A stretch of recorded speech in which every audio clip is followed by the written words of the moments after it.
Former Windies team manager Ricky Skerritt is the new president of Cricket West Indies. On Sunday, Skerritt secured 8 of the 12 votes cast by delegates in elections held at the Pegasus Hotel in Jamaica. The result meant an end to Dave Cameron's 6-year reign as CWI boss. Skerritt's running mate, Dr. Kishore Shallow, beat Emmanuel Nanthan 8-4 to secure the post of vice president. To talk about his plans for Windies cricket, we are pleased to be joined by President Ricky Skerritt. Welcome to the SportsMax Zone, sir. A pleasure to be here, sir. Good. Firstly, you're now what? This is the second day since the elections on Sunday, and I'm sure the congratulations are coming in, but of course already the work must begin. What it is you want to say to Caribbean cricket fans about the mandate that you will be looking to execute in concert with Dr. Shallow to improve West Indies cricket? Well, I think we spent 2 months traveling around the Caribbean talking about what we call our cricket first agenda, and we're already hitting the ground running, so to speak, although I'm not much of a sprinter myself. I'm more a long distance runner, if you know what I mean. Yes. But and this responsibility is an awesome responsibility. We feel very proud and happy about the victory, but we also aware that the easy part is over. So on Sunday afternoon, I engaged some of our top management about the Phil Simmons affair, and I'm happy to say that matter has been squared away, unfortunately at great expense to Cricket West Indies. On Monday morning, I met with the Dean of the UE Faculty of Sports, and we have begun setting up a process which we hope in the not too distant future will result in a memorandum of understanding that will sort of point us in the direction of setting up a new high performance system. This morning, I had a very productive conversation with Mr. Don Webby, well known to all Jamaicans and probably to most Caribbean people as well, as the head of the Grace Kennedy organization. And he has agreed in principle to get back involved in a project which will result in some corporate governance advancement, and that will come out later on. Tomorrow morning, I will be traveling to Antigua to spend a couple of days getting briefed and meeting some people. Dr. Shallow will be with me.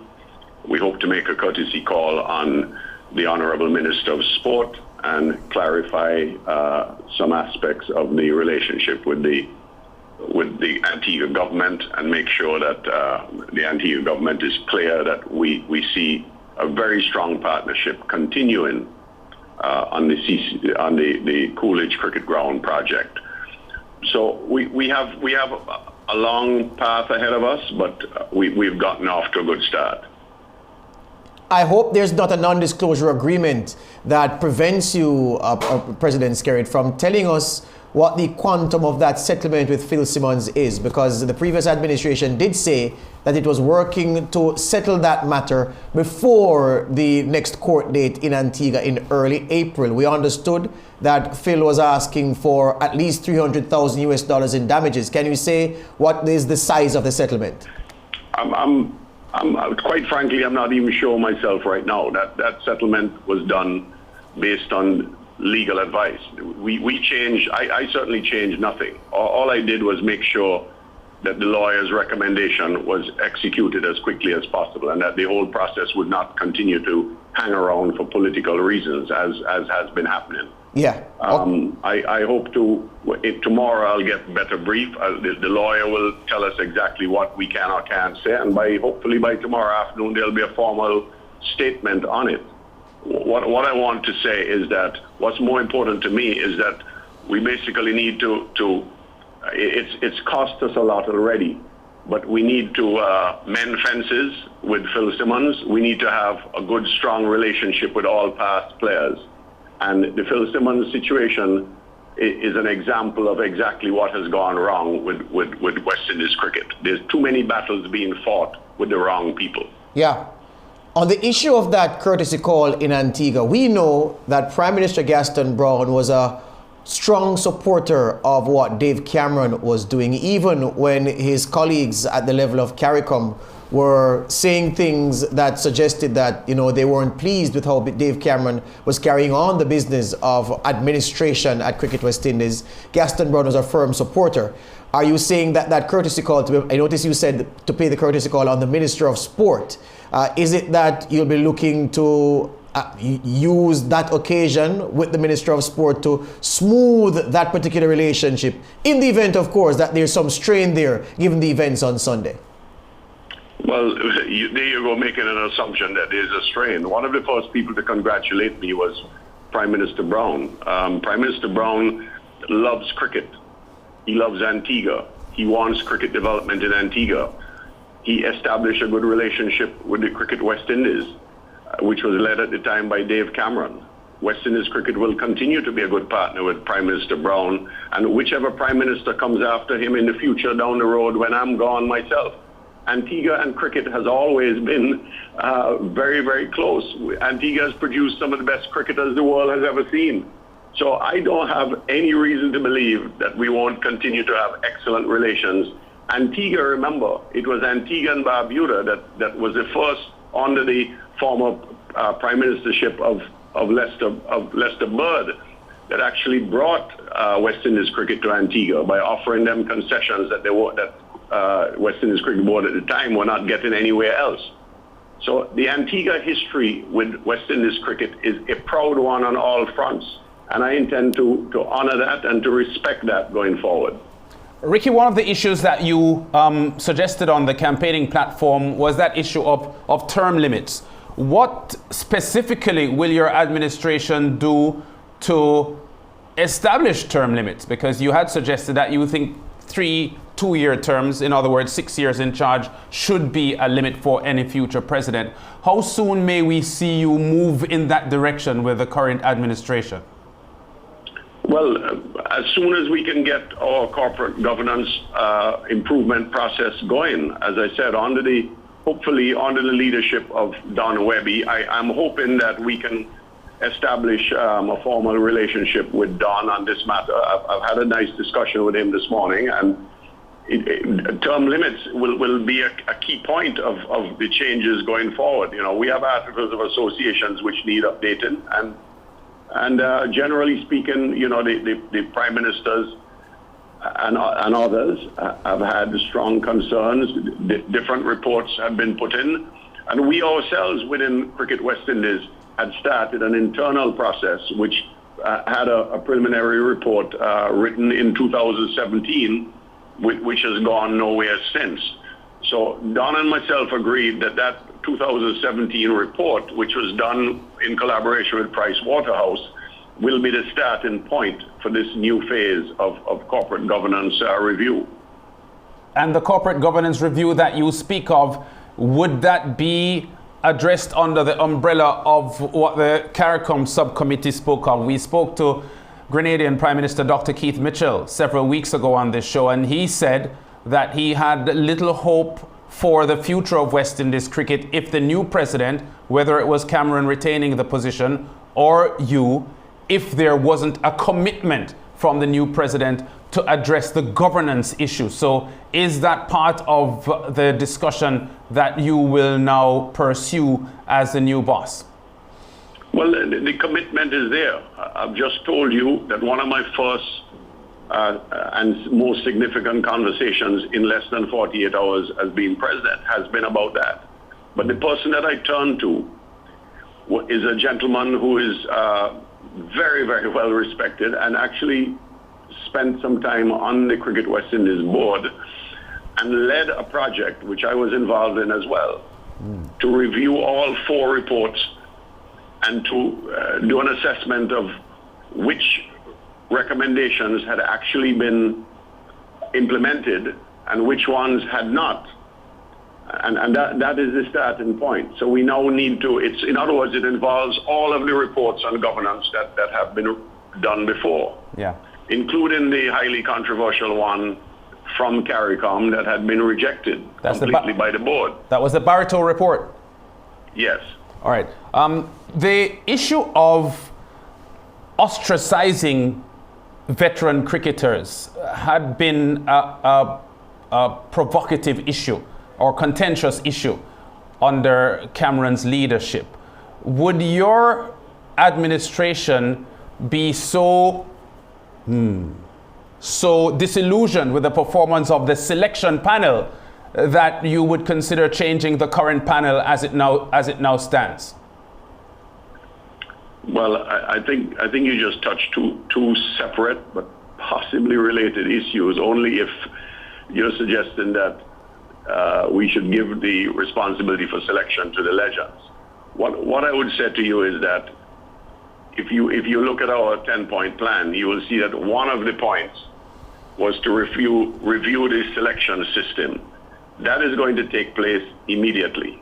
That process, I don't know how long it will last, but it will take place immediately. In terms of relationships with the legends and with past players in general, that's a no-brainer, because we have said it over and over again that we must involve them.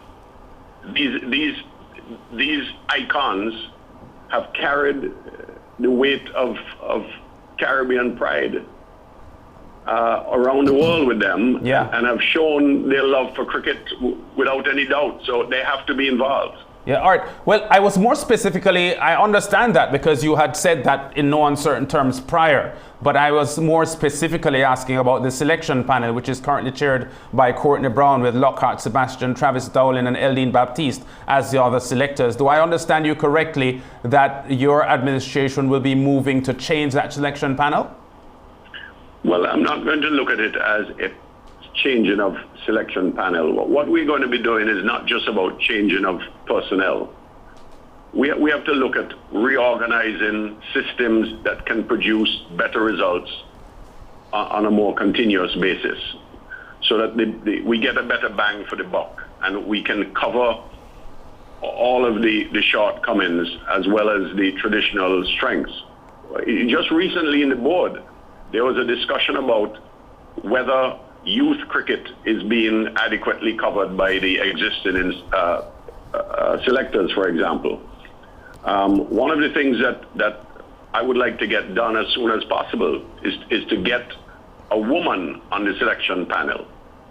I think that there are past women cricketers who would be make a good added value to the selection system and to the selection panel. So those are some of the things that are under consideration right now.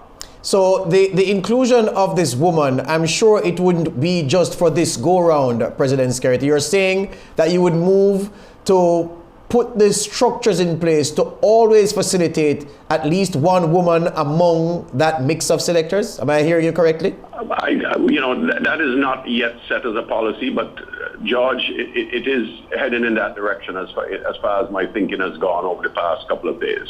Hear you. So the issue of the structure of West Indies cricket, the governance structure, the framework is, yes, one policy issue. But from your time in tourism in your homeland, you would know when a government comes into office, it wants to put a particular policy stamp on proceedings. There may be things that the previous administration did that it wants to change. I say that to ask, are there any major policy initiatives, things which were embarked on by the previous administration that in consideration with your team you feel it is necessary to dispense with in this new journey under Shiloh Skerritt's leadership? I'm not looking for things that were there that I need to dispense with for political reasons. One of the key cultural areas that needs to be addressed urgently is we need to depoliticize the decision-making process. In my humble opinion, the politics of survival and of popularity was featuring too much in too many decisions, including cricket-related decisions. And that's why we say it's about cricket first. The needs of cricket will be addressed first and foremost. Then things like cost and who and why and where and what and so will follow. But we have to be sure that every move that we make, every solution that we bring to the table puts cricket at the top of its target.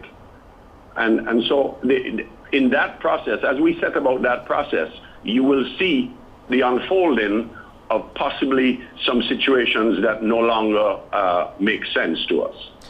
I was reading through the constitution of the old West Indies Cricket Board, President Skerritt, and I saw some gaps. Lawyers would call them lacunas. And among the things that I didn't see stated clearly was the process by which members vote at elections for president. I know that once there was a time when there was a show of hand vote taken. Of course, on Sunday, there was a secret ballot. So I'm wondering if among the things you would consider introducing would be to concretize, to say that, ladies and gentlemen, if it is that ladies get to the level of the territorial boards where they are representing their territories at election, that from now on, elections for the post of president and vice president will be done by secret ballot, so that the fear of retribution, if someone doesn't go in a way they were pressured or coerced to go, that it can't be held against them. Would that be something that your administration would implement? Well, look, the electoral process needs review. It seemed to me, having been involved in it for the first time, that there are a number of aspects of it that are sort of, I would say, weighted in the favor of the incumbents, and it's a little bit more difficult to unseat an incumbent under that system. But what we need, as I said, is to allow that process to play itself out. All of that will be included in the whole review of governance and in trying to modernize how we do things, because it's not a political organization. We have to depoliticize it, and we have to bring it so that you can have maybe a nominations committee trying to find the best people to get involved and doing things that can pull the best talent, not just to go on the field, but to work in administration and in leadership positions. We're not ignoring the need for democratic processes as well. Yeah. And the last question before we leave you, President, on the point of democratic processes, I remember what happened when Enoch Lewis broke rank with the others and raised objection to the process by which Richard Pybus was installed as the interim head coach and the subsequent disciplinary actions against him. And I wondered to myself, why in 2018 does Cricket West Indies appear to be an organization where dissent is not tolerated, even if the dissent in terms of not agreeing with the substantive decision taken is expressed in a respectful manner? What can you say about that where your presidency is concerned and a member or members not agreeing with an action that you have taken as president? We all have to agree to disagree. I think Enoch's what's the word? His critics accused him of leaking information that should not have been leaked. There's really a matter now that will be before. It's been placed before the ethics committee. Yes. That happened, maybe a couple of weeks ago. But generally, while there were some of his colleagues who were very upset that he showed dissent, I think they really went after him on the grounds that he was revealing information that was privy to the board and that shouldn't be released to the public. One of the things that I have said is that on issues that are important to Caribbean cricket, issues that make a difference to our ability to perform and to produce the best results, must not be a secret to Caribbean people and to the Caribbean media in that regard. We have to do a better job of communicating what's going on and bringing solution-oriented issues that we have dealt with. It's not just about bringing out the problems, but we also have to say where we're going with finding the solutions. And this dissent is often the start of finding solutions.